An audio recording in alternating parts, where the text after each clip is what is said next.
한류의 파동은 음악, 드라마, 패션 등 광범위한 분야에서 일본을 흔들고 있습니다.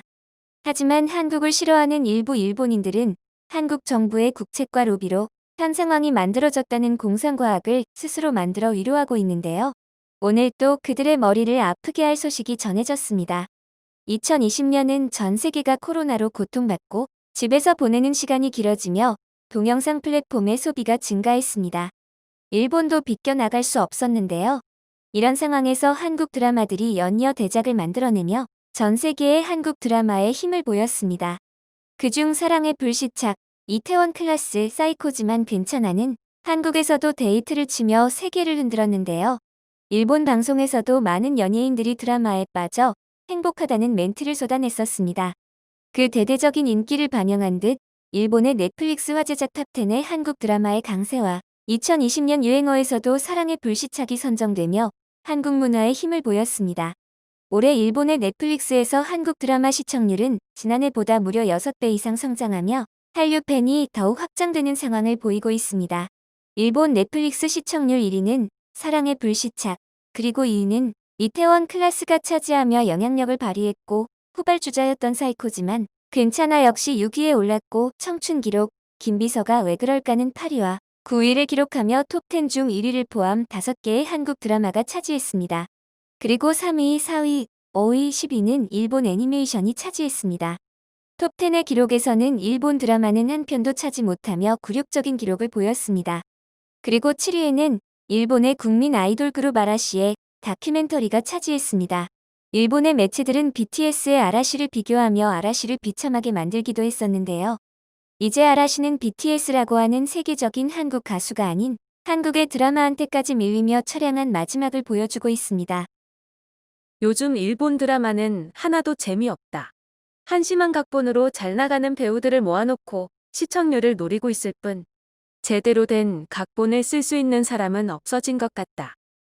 NHK는 넷플릭스에 2배 이상의 요금을 받아놓고 졸작뿐이야. 부끄러운 줄 알아야지. 한국 드라마는 보지 않았지만 일본 드라마나 영화가 너무 떨어지는 수준이라 맞설 수 없다는 것을 압니다. 뜬금없지만 최근 가요제 무대와 관련된 글에 유독 아라시와 자니즈의 언급이 많았다. 그런데 넷플릭스 순위에 아라시가 있다니 드라마도 아닌데 대단하다. 하지만 결국 한국 드라마에게는 이길 수 없다.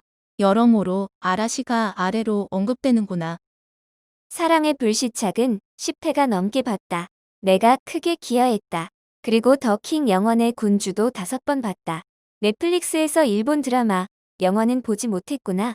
어떤 것도 보고 싶은 게 없어. 예전에는 해외 드라마라면 미국 드라마가 제일 재미있었는데 지금은 한국 드라마다. 일본 드라마는 점점 재미없어져 가니까 안 본다. 음악에 이어 한국 드라마에게도 자리를 내준 아라시. 이제 끝이 보이는구나. 넷플릭스에는 전 세계 많은 드라마나 프로그램이 있으니까 넷플릭스에서는 일본 작품보다 해외 작품을 보는 것입니다. 단지 그뿐입니다.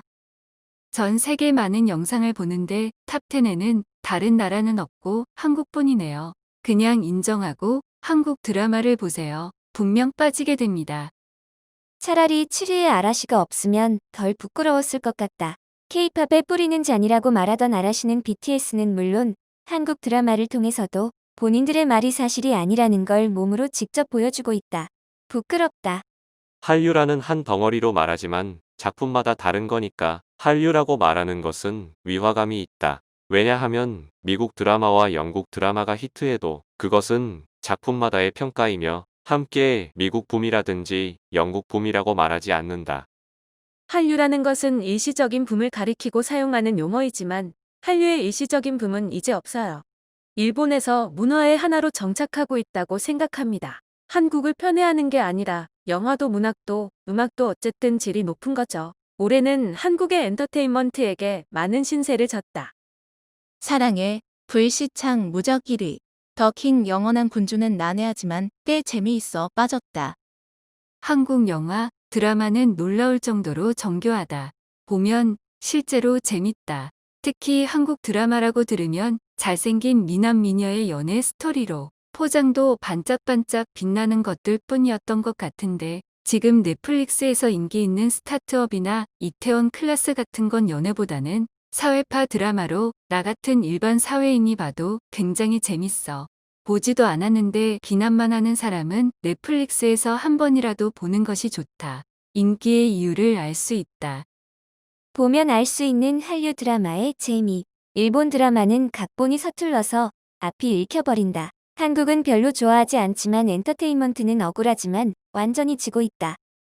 일본 드라마와 영화는 전 세계적으로도 밑바닥 클래스입니다. 앞으로 고령자들이 득실거릴 것이고 일본은 모든 분야에서 기세를 잃고 밑바닥만 기어 다니게 될 것입니다.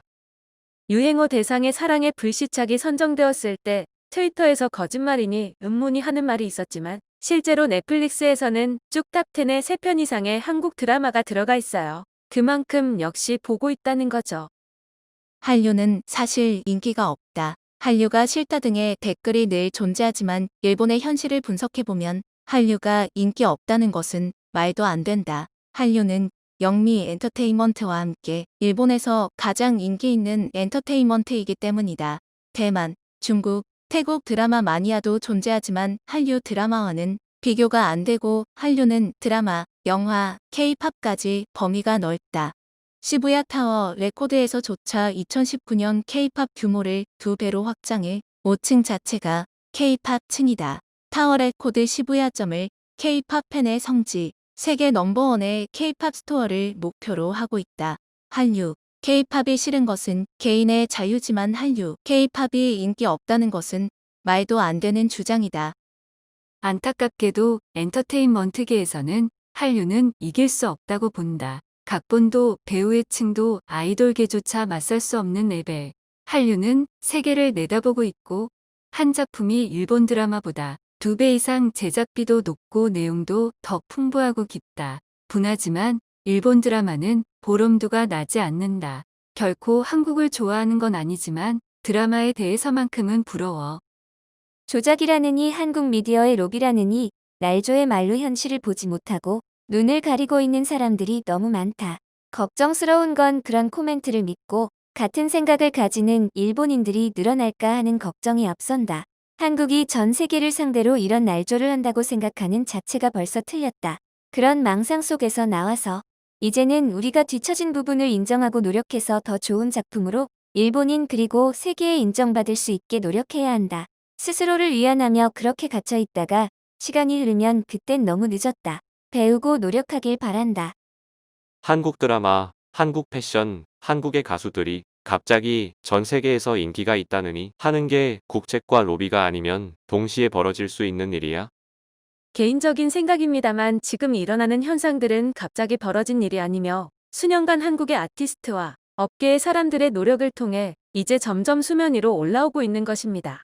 그런 노력이 올해 전염병으로 외부 활동이 줄어들자 순식간에 주목을 받고 인정을 받아 전 세계의 이목을 끌게 된 것입니다. 전염병의 상황이 좋은 계기가 되었다는 건 부정할 수 없지만 수년간의 준비가 없었으면 불가능했다라고 생각합니다. 어디까지나 개인적인 생각입니다. 이제 이 기사를 본 혐한들은 넷플릭스를 한국이 인수했다 라고 하겠네요. 이상으로 영상을 마치겠습니다. 감사합니다.